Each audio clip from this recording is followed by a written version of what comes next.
आत्मीय भाइयों एवं बहनों, आपको व्यक्ति मात्र वंश परंपरा से नहीं बनता पढ़कर सुना रहे हैं पुस्तक का अंतिम भाग परिष्कृत व्यक्तित्व, एक सिद्धि एक उपलब्धि। लेखक पंडित श्री राम शर्मा आचार्य।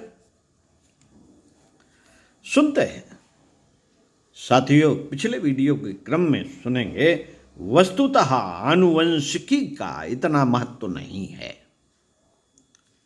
जितना कि कहा जाता है। उसका प्रभाव आरंभिक भूमिका निर्वाह के काम तो आता है, पर शिशु में वही सब गुण धर्म हो यह आवश्यक नहीं। माता पिता के स्वास्थ्य और मन की थोड़ी छाप शिशु में भी पाई जाती है, किंतु यह सोचना गलत है। यह सोचना गलत है कि नवजात बालक का समूचा व्यक्तित्व इन डिंब और शुक्र कीटकों की ही समन्वित अनुकृति है।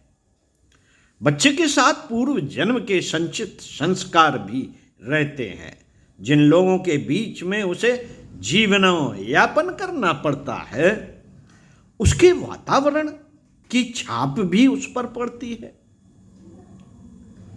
शिक्षा अपना प्रभाव छोड़ती है, शिक्षा भी अपना प्रभाव छोड़ती है। इसके अतिरिक्त प्राणी का निज का रुझान, चिंतन, दृष्टिकोण भी अपनी प्रतिक्रिया सम्मिलित करता है। भौतिक क्षेत्र में इतनी विशेषताएं मिलकर वह रसायन विनिर्मित होता है जिसमें व्यक्तित्व की समग्र रूपरेखा गढ़ी जाती है। अनुवांशिकी विज्ञान के मूर्धन्य जीन्स की संरचना पर इसलिए बहुत ध्यान दे रहे हैं कि उनकी भीतरी हलचलों और व्यवस्थाओं की जानकारी प्राप्त करने के उपरांत इच्छित स्तर के बच्चे जन्माए और श्रेष्ठ कोटि के मनुष्य बनाए जा सकें। इस प्रयोजन के लिए वे प्रौढ़ परिपक्व नर नारियों को ही प्रजनन में प्रवेश करने की छूट देते हैं और कहते हैं कि जिन युग्मों में अभीष्ट पर पक्वता न हो उन्हें गर्भ धारण कराने का दायित्व वहन नहीं करना चाहिए। साधारण मनोविनोद ही दाम्पत्य जीवन का आनंद है। यह मान्यता रखते हुए मैत्री भर निभानी चाहिए।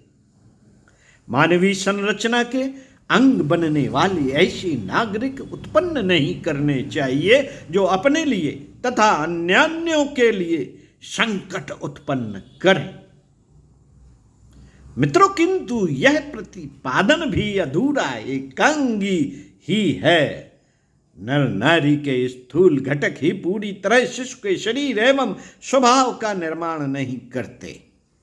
यदि ऐसा होता तो सुयोग्य संतानों का कार्य मात्र कुछ बलिष्ठ स्त्री पुरुषों के लिए ही रह जाता। समग्रता के लिए बलिष्ठता के साथ साथ बुद्धि वैभव भी होना चाहिए। उनके गुण कर्म स्वभाव भी उच्च स्तरीय होने चाहिए, जबकि ऐसा कभी सुनिश्चित नहीं होता। शरीर के रसायन काय कलेवर पर ही अपनी छाप छोड़ सकते हैं, किंतु उन गुणों को उत्तराधिकार में प्रदान नहीं कर सकते जिनका उन्हें स्वयं अभ्यास नहीं। इस आधार पर तो यह मान्यता बनती है कि अशिक्षित जोड़े से बनी संतानें मूर्ख स्तर की बनी रहेंगी। न उनमें विद्या के प्रति रुचि होगी, न उनका मस्तिष्क बुद्धि की प्रखरता शान दिखा सकने योग्य बन सकेगा। इस प्रतिपादन के समर्थन में असंख्य उदाहरण मौजूद हैं, जिनमें अभिभावकों की तुलना में संतान में भिन्न प्रकार के गुण पाए गए। मित्रों, आवश्यक नहीं कि संगीतकार का बेटा संगीतकार ही हो, साहित्यकार का बेटा साहित्यकार ही हो। इसके अतिरिक्त सामान्य परिवारों में विशिष्ट योग्यताओं वाले वरिष्ठ व्यक्तियों को उत्पन्न कैसे किया जाए, इस प्रतिपादन के विपरीत अनेकानेक प्रमाण और उदाहरण विपुल संख्या में देखने को मिलते हैं। अतएव नर नारी की शारीरिक वरिष्ठता, सुंदरता को महत्व देते हुए भी उनके समूचे व्यक्तित्व के परिष्कृत होने की आशा और संभावना इतने छोटे आकार में सीमित नहीं की जा सकती। यदि ऐसा कुछ है, यदि ऐसा कुछ है भी, तो उसे जितने समय तक के लिए सीमित समझा जा सकता है,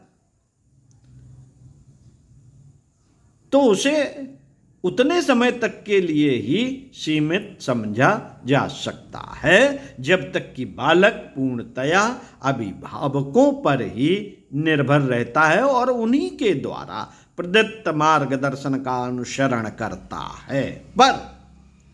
पर यह स्थिति देर तक नहीं रहती। किशोर को जब स्कूल जाने, समाज संपर्क बनाने का अवसर मिलता है तो देखने सुनने को ऐसा बहुत कुछ मिलता है, बहुत कुछ मिलता है जो ज्ञान अनुभव अभिभावकों के पास नहीं था। ऐसी दशा में समाज संपर्क की प्रभाव क्षमता ही किशोर अवस्था में अपनी विशेषताओं का अनुभव कराने लगती है।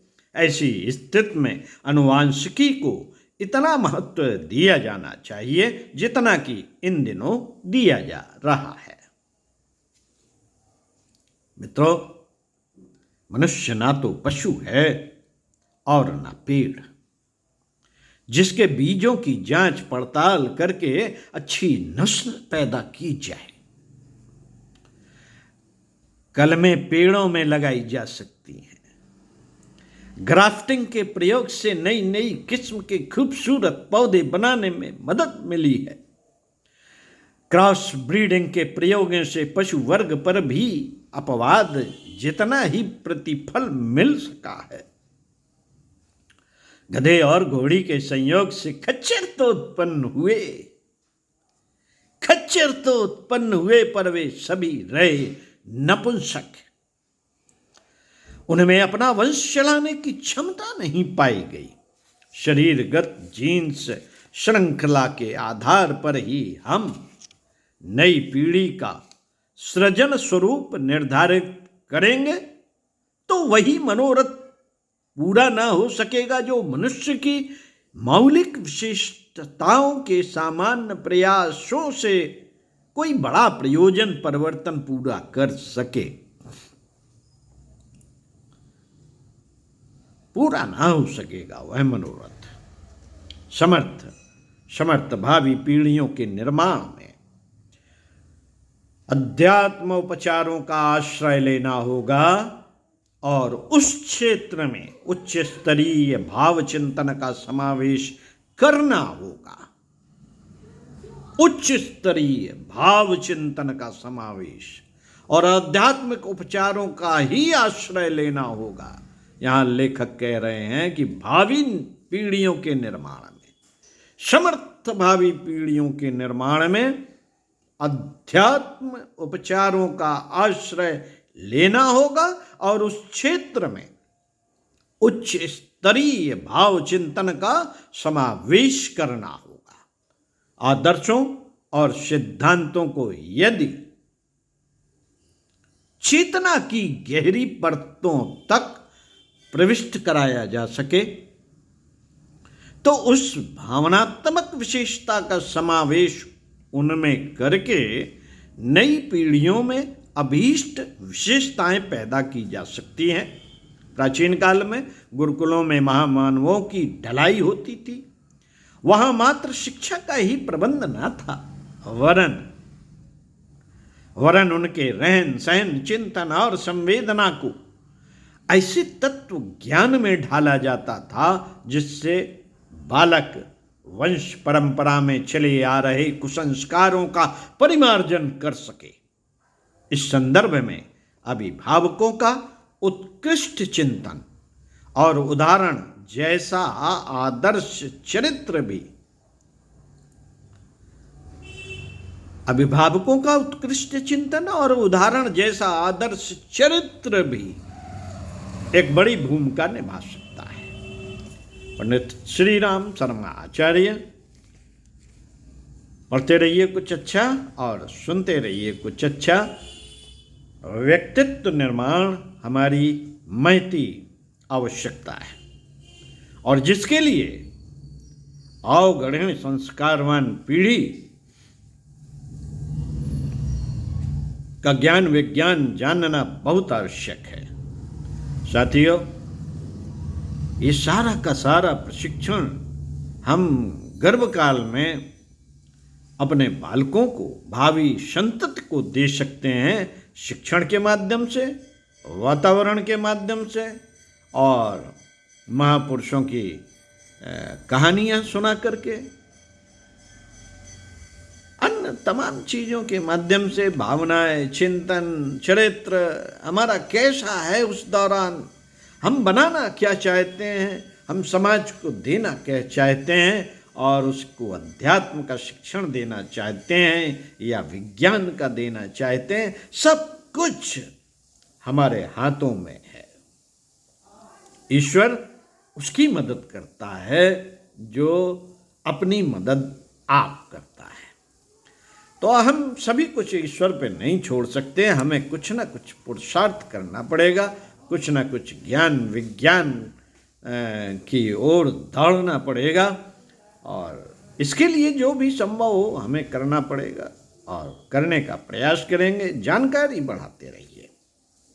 बिना जानकारी के हम एक कुकमंडूक की तरह घूमते रहते हैं। हमारी अपनी जानकारी उतनी नहीं होती है कि जितनी हम समझते हैं। सूक्ष्म, अति सूक्ष्म ज्ञान भरा पड़ा है युग साहित्य में। युग साहित्य जरूर पढ़िए।